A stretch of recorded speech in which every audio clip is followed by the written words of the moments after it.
Hello. एक दिन हम लोग पढ़ चुके हैं कल कोऑर्डिनेशन कंपाउंड या कोऑर्डिनेशन केमिस्ट्री में पहला लेक्चर आपका हो गया है, जिसमें आपको बताया गया था साल्ट और टाइप्स ऑफ साल्ट। और टाइप ऑफ साल्ट में आप पढ़े थे सिंपल साल्ट, डबल साल्ट और कॉम्प्लेक्स साल्ट। तो इस चैप्टर में हमको डिटेल्स में पढ़ना है कॉम्प्लेक्स साल्ट के विषय में। तो किस साल्ट के विषय में? Complex salt. और कॉम्प्लेक्स साल्ट को ही कहा जाता है कोऑर्डिनेशन कंपाउंड या कोऑर्डिनेशन कॉम्प्लेक्स कहते हैं या कॉम्प्लेक्स कंपाउंड कहा जाता है। ठीक है, तो यहाँ पर देखिए ये आपका सेकेंड बीएससी सेकेंड ईयर का, ये आपका इस चैप्टर का सेकेंड लेक्चर है। इस चैप्टर का सेकेंड लेक्चर है, सेकेंड यूनिट आपकी स्टार्ट है। ठीक है ना, तो इसमें आपका है कोऑर्डिनेशन कॉम्प्लेक्स। अब देखिए मेन चैप्टर आपका यहाँ से आज स्टार्ट होता है कोऑर्डिनेशन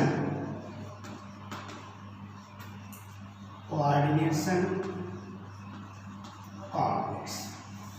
ठीक है, कोऑर्डिनेशन कॉम्प्लेक्स। अब देखो बेटा कोऑर्डिनेशन कॉम्प्लेक्स क्या होता है, आपको पता है कि those complex which in which metal atom, those complex in which metal atom is attached with ligands, that is called complex salt। उसी को क्या कहेंगे आप? कॉम्प्लेक्स साल्ट कहेंगे। ठीक है ना, तो कॉम्प्लेक्स साल्ट वह होता है जिसका फॉर्मेशन जो होता है सेंट्रल मेटल आयन और लिगेंड से होता है, यानी लिगेंड्स अटैच होता है सेंट्रल मेटल आयन से, या central metal ion attach with ligands, that is called coordination complex. ठीक है ना, तो या हम ऐसे भी कहें कि those compounds which is form by central, which is form between central metal ion and ligands is called as coordination complexes. तो दोज कॉम्प्लेक्स इन व्हिच, अब इसको लिखेंगे क्या? Those complex in which metal ions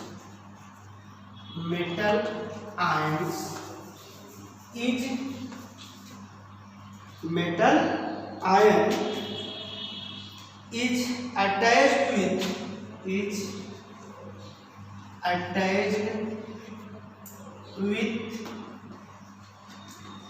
electron pair donor, that is electron pair donor, that is ligands, is called as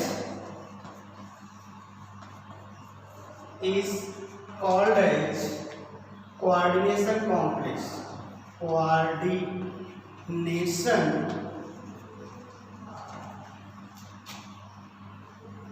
complex. ठीक है ना, तो those complex in which metal ion is attached with electron pair donor, that is ligands. हमने आपको बताया कि जो ligands होते हैं वो इलेक्ट्रॉन पेयर डोनर होते हैं।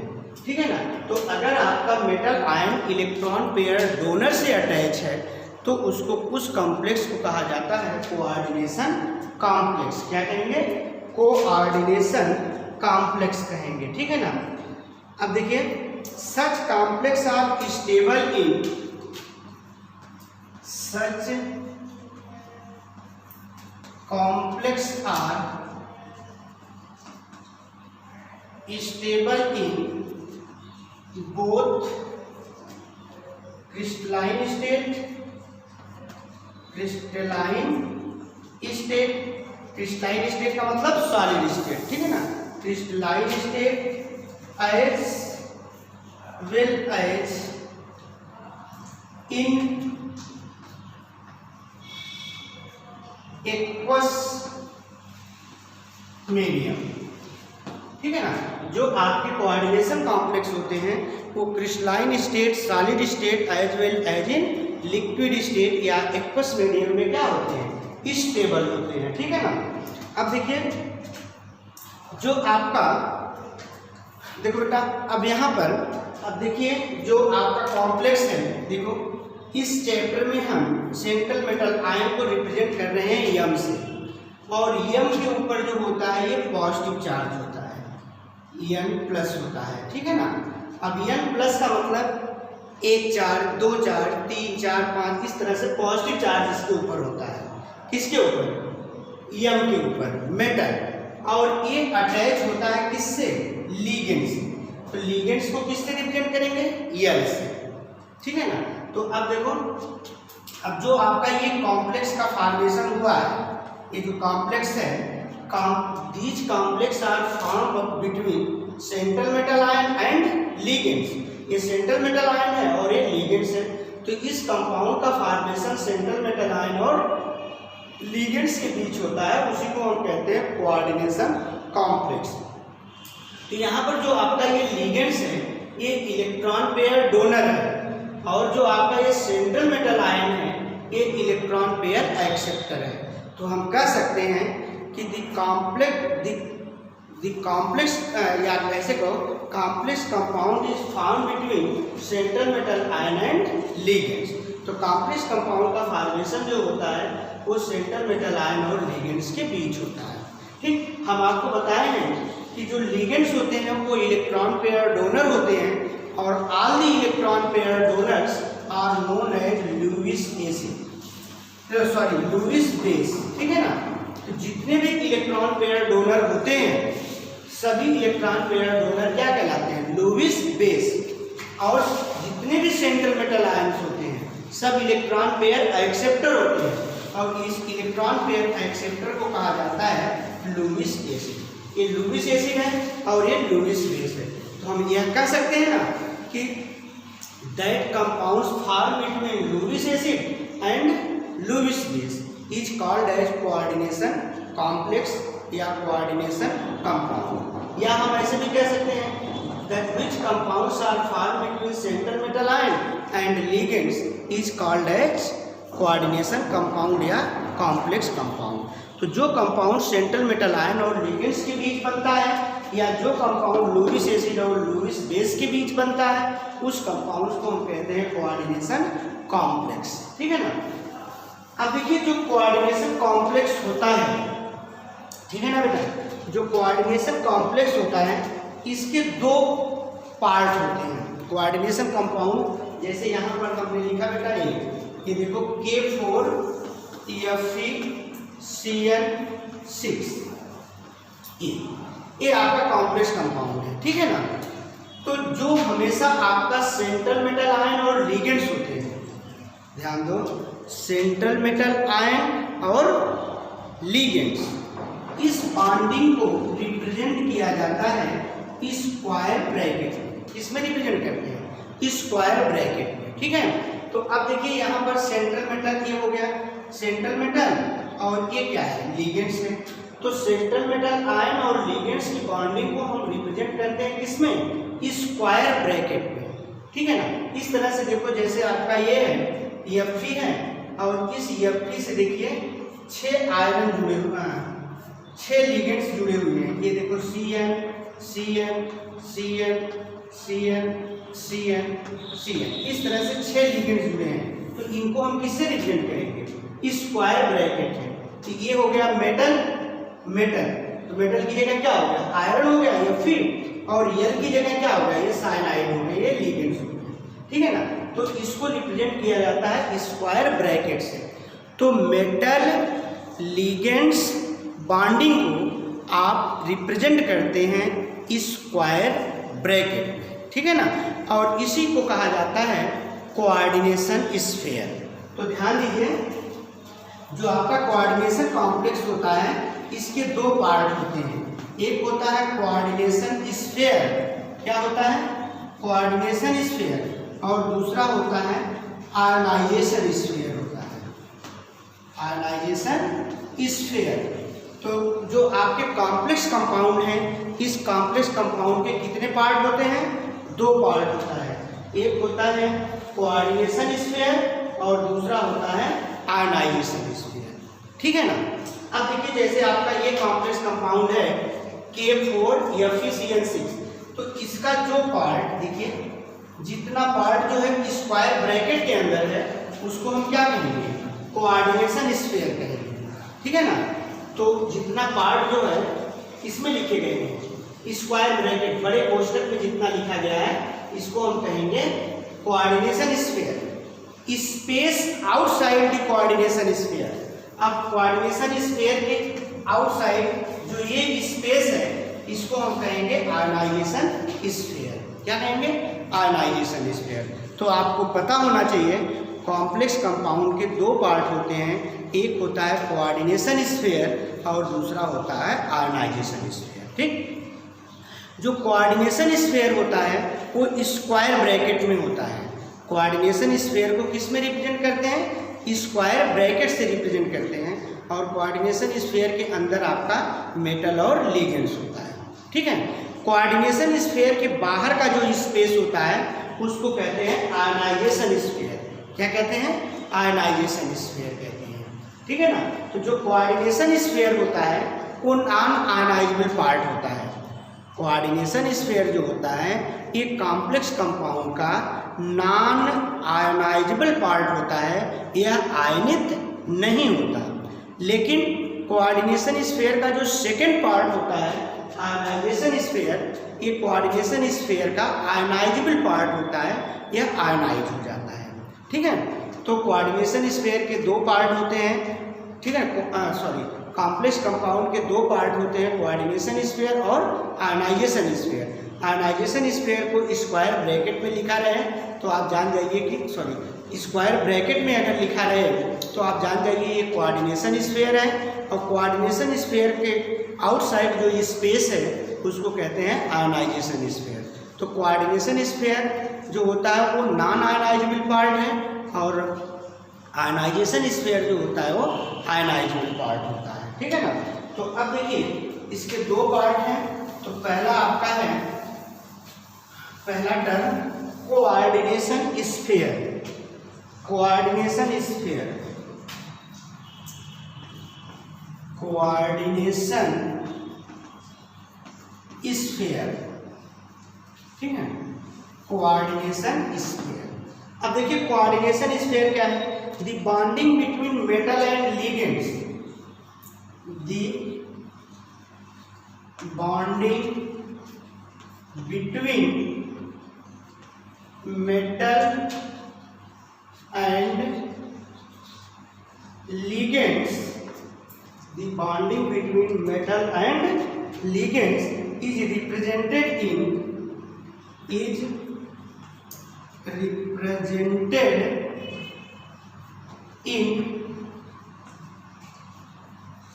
square bracket, represented in square bracket, ठीक है ना, represented in square bracket।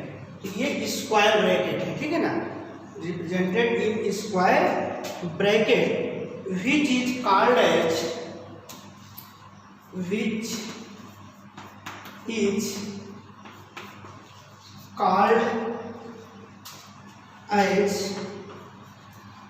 Coordination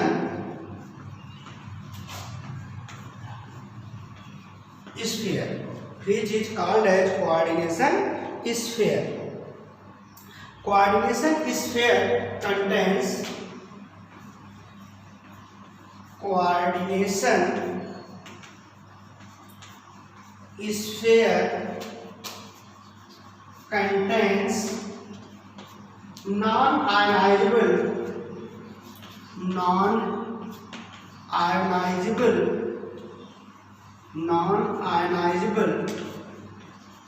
part of the coordination complex, ठीक है ना। तो जो कोऑर्डिनेशन स्फीयर होता है ये नॉन आयनाइजेबल पार्ट होता है। तो लिखे क्या है, coordination sphere contains non ionizable parts of the complex compound, complex compound या कोऑर्डिनेशन कॉम्प्लेक्स, ठीक है ना। या हम कह सकते हैं कि are complex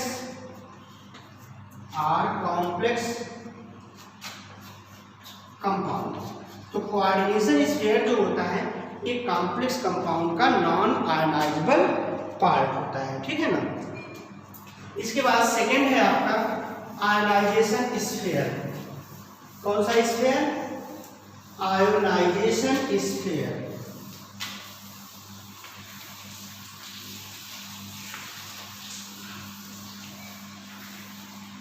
ionisation sphere, ionisation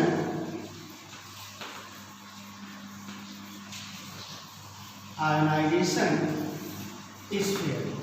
तो कॉम्प्लेक्स कंपाउंड का जो सेकेंड पार्ट होता है वो कौन सा पार्ट है? Ionization sphere. तो जैसे आपको देखो ये है CuNH3 होल टाइम 4, ये देखो बेटा 2+ है ना। तो अब देखिए जो पार्ट ये स्क्वायर ब्रैकेट के अंदर है, ठीक है ना। अब देखिए स्क्वायर ब्रैकेट के अंदर सेंट्रल मेटल आयन और लिगेंड्स को लिखा गया है, तो ये पार्ट कहलाएगा आपका कोऑर्डिनेशन स्फीयर। अब देखिए space around the coordination sphere. अब कोऑर्डिनेशन स्फीयर की अराउंड देखो, इधर स्पेस है, इधर स्पेस है, इधर स्पेस है, ये स्पेस है ना, तो इसी को कहेंगे आयनाइजेशन स्फीयर। क्या कहेंगे? Ionization sphere. और आयनाइजेशन स्फीयर जो होता है आयनाइजेबल पार्ट होता है। कैसा पार्ट होता है? आयनाइजेबल पार्ट होता है, ठीक है ना। तो अब यहाँ पर ionization sphere, the space outside the space outside the coordination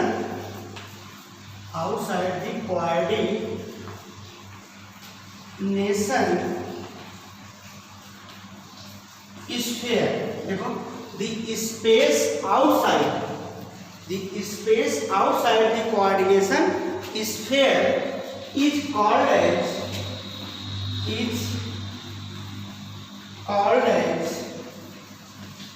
ionization sphere, is called as ionization sphere. This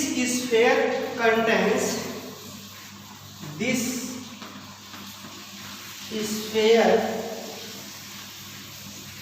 contains ionizable part of the complex compound, ठीक है ना। तो ये जो कॉम्प्लेक्स कंपाउंड का आयनाइजेबल पार्ट होता है, ठीक है ना बेटा। तो अब देखिए इसमें ये देखिए ये पार्ट आप क्या है, ये है कोऑर्डिनेशन स्फीयर, ठीक है ना। ये कोऑर्डिनेशन स्फीयर है। अब देखो अब इसके आउटसाइड के जो आउटसाइड के पार्ट है, जैसे मान लो यहाँ पर कोऑर्डिनेशन स्फीयर ए है, ये कौन सा स्फीयर है? Coordination sphere. अब कोऑर्डिनेशन स्फीयर के आउटसाइड पार्ट है, ये कौन सा पार्ट? Outside part. ये देखो ये जैसे ये आउटसाइड पार्ट यही है ना, आउटसाइड पार्ट, इसको क्या बोलेंगे? आयोनाइजेशन स्फीयर बोलेंगे, आयोनाइजेशन स्फीयर, ठीक है ना। ये कोऑर्डिनेशन स्फीयर हो गया, ये कोऑर्डिनेशन स्फीयर है और इसके चारों तरफ का जो स्पेस है उसको हम कहेंगे आयनाइजेशन स्फीयर, ठीक है ना। आयनाइजेशन स्फीयर के बाद आता है आपका कोऑर्डिनेशन नंबर। क्या आता है? Coordination number. Coordination number,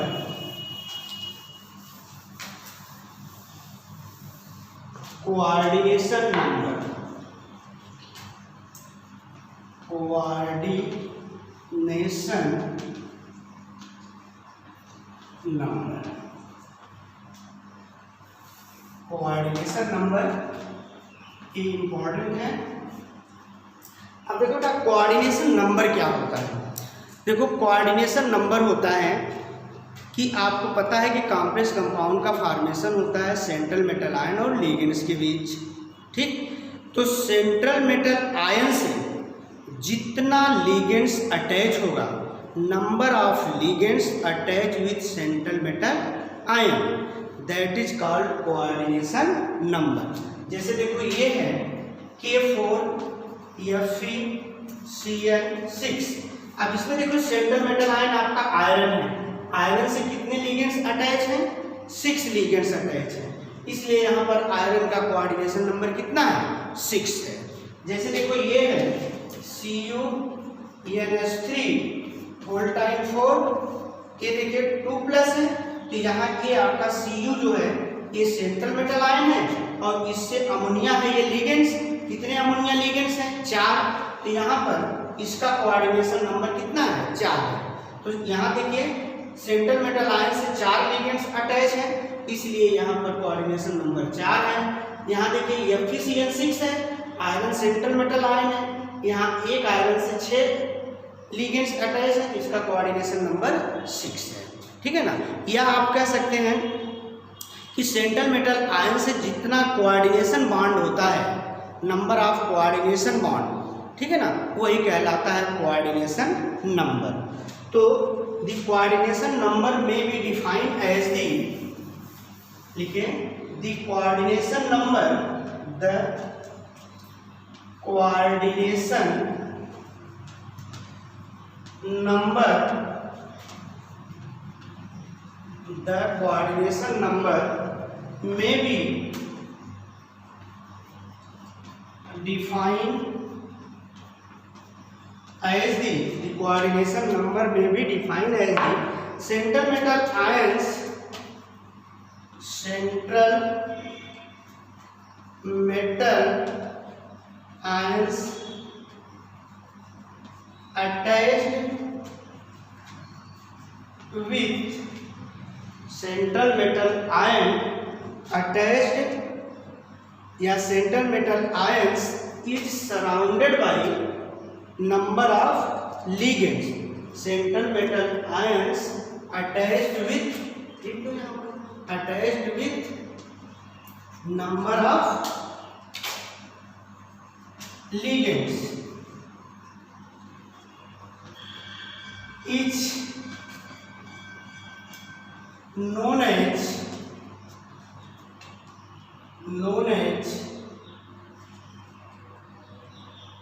coordination number, coordination number. ठीक है ना। तो देखिए द कोऑर्डिनेशन नंबर में भी डिफाइन है the central metal ion attach with number of ligands, या हम ऐसे भी कह सकते हैं कि surrounded by number of ligands. ठीक है ना। अटैच विथ की जगह हम लिख सकते हैं surrounded by the number of ligands. ठीक है। तो surrounded by the number of ligands. ठीक है ना। तो the central metal ions surrounded by the number of ligands. तो ऐसे भी कह सकते हैं कि देखो the central metal ion is surrounded by number of ligands. Number of ligands is called as coordination number, is called as coordination number. ठीक है ना। तो जिसको आप कोऑर्डिनेशन नंबर कहेंगे। द कोऑर्डिनेशन नंबर में भी also define as the coordination number, the coordination number में भी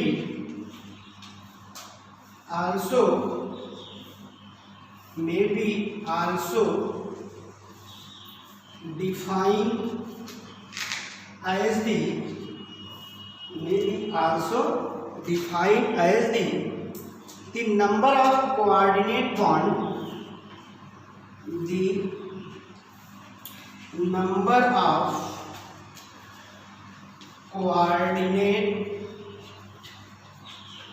bond present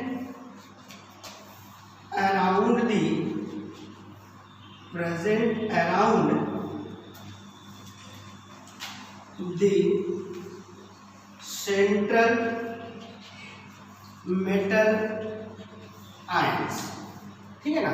तो अब देखिए सेंट्रल मेटल आयंस के चारों तरफ जितने नंबर ऑफ कोऑर्डिनेट बॉन्ड होते हैं उसी को कहा जाता है कोऑर्डिनेशन नंबर, ठीक है।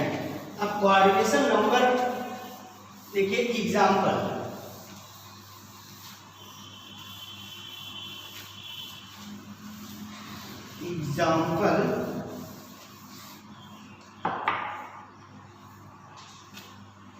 एग्जाम्पल देखिए, example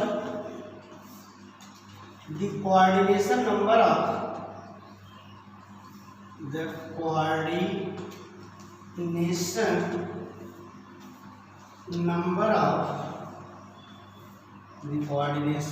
number of iron in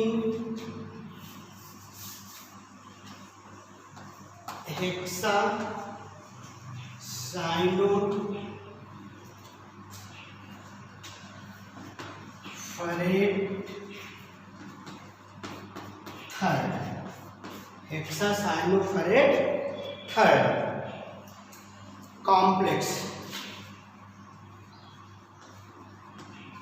अब देखो हेक्सासाइनोफेरेट थर्ड, अब यहाँ पर देखिए क्या ये है, ये देखिए आपका आयरन है Fe, तो यहाँ देखिए हेक्सा मतलब 6, तो 6 साइनो मतलब साइनाइड लिगेंड्स हैं, तो 6 साइनाइड लिगेंड्स हैं, ठीक है ना। तो जब 6 साइनाइड लिगेंड्स हैं तो 6 साइनाइड लिगेंड्स को हम ऐसे दिखाएंगे ना,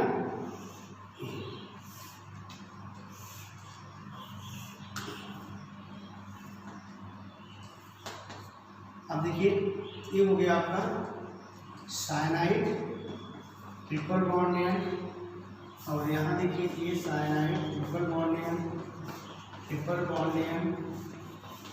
कार्बन नाइट्रोजन के बीच ट्रिपल बॉन्ड हो गया, देखिए कार्बन नाइट्रोजन के बीच है। अब देखिए यहाँ पर जो ये कॉम्प्लेक्स है, इस कॉम्प्लेक्स में आयरन के अराउंड कितने कोऑर्डिनेट बॉन्ड हैं, ये देखिए कोऑर्डिनेट बॉन्ड कितने हैं, 1 2 3 4 5 6, इसलिए आयरन का कोऑर्डिनेशन नंबर कितना है, 6 है। इस सेंट्रल मेटल आयन के चारों तरफ कितने लिगेंड्स हैं, 6 लिगेंड्स हैं, 1 2 3 4 5 6 लिगेंड्स हैं, इसलिए यहाँ पर इसका कोऑर्डिनेशन नंबर क्या होगा, 6 होगा, ठीक है ना। तो कोऑर्डिनेशन नंबर देखो, coordination number of iron Fe is 6, कितना कोऑर्डिनेशन नंबर है, 6, ठीक है ना। तो 6 क्यों है, क्योंकि 6 लिगेंड्स सेंट्रल मेटल आयरन से जुड़े हुए हैं, तो यहाँ पर आयरन का कोऑर्डिनेशन नंबर 6 है, ठीक है ना। अच्छा, इसके बाद अब देखिए ये तो रहा कोऑर्डिनेशन नंबर। अब कोऑर्डिनेशन नंबर के बाद आपका आता है लिगेंड्स,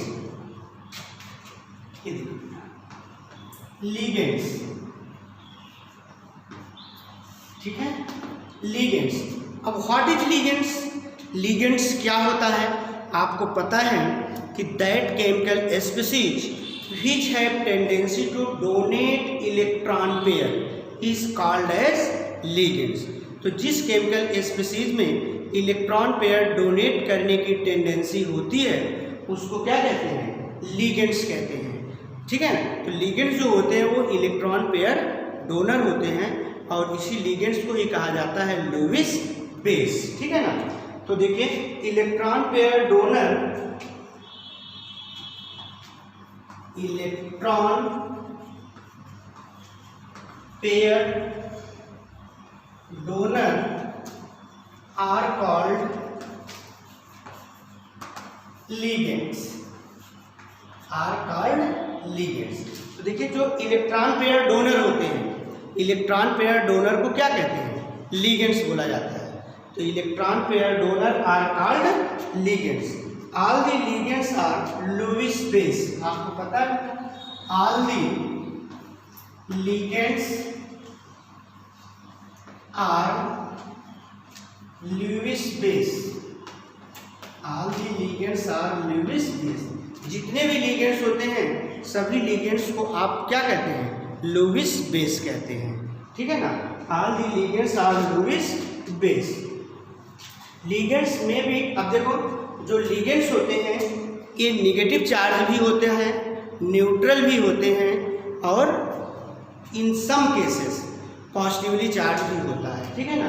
तो लिगेंड्स आर, ठीक है ना, ligands are negatively charge, neutral, in some cases positively charge. तो लिगेंड्स जो होते हैं आपके इनके ऊपर निगेटिव चार्ज भी होता है, न्यूट्रल भी होता है, कुछ केसों में जो होता है पॉजिटिव चार्ज भी होता है लिगेंड्स के ऊपर, ठीक है ना?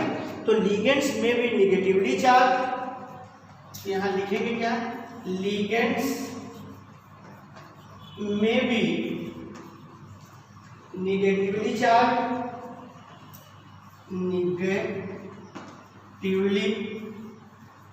Charge, are neutral in some cases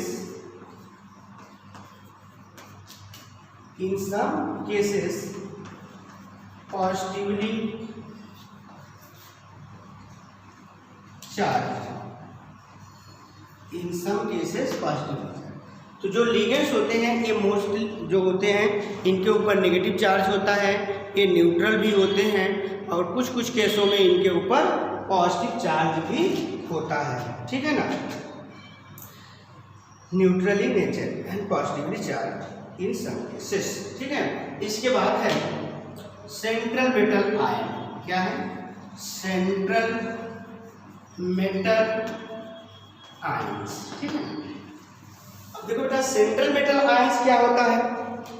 आपको पता है कि दोज केमिकल स्पीसीज या those that metal ions which have tendency to accept electron pair, ठीक है ना?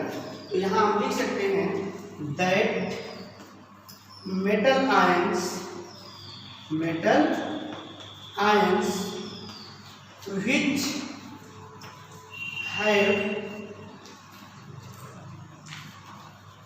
tendency to accept electron pair is called as central metal ions. All the central metal ions are called as Lewis acid. ठीक है? तो आपको मालूम है central metal ion क्या है? तो देखिए सेंट्रल मेटल आयंस वह मेटल आयंस होते हैं जिसमें इलेक्ट्रॉन पेयर एक्सेप्ट करने की टेंडेंसी होती है। तो जो central metal ion electron pair accept करने की टेंडेंसी रखते हैं उनको हम सेंट्रल मेटल आयंस कहेंगे, ठीक? और सेंट्रल मेटल आयंस जो होते हैं वो लुईस एसिड होते हैं। All the central metal ions is called as Lewis acid, ठीक है? तो यहाँ पर इस चैप्टर में पूरी कहानी जो है वो सेंट्रल मेटल आयन और लिगेंड्स पर ही है, ठीक है ना? Thank you.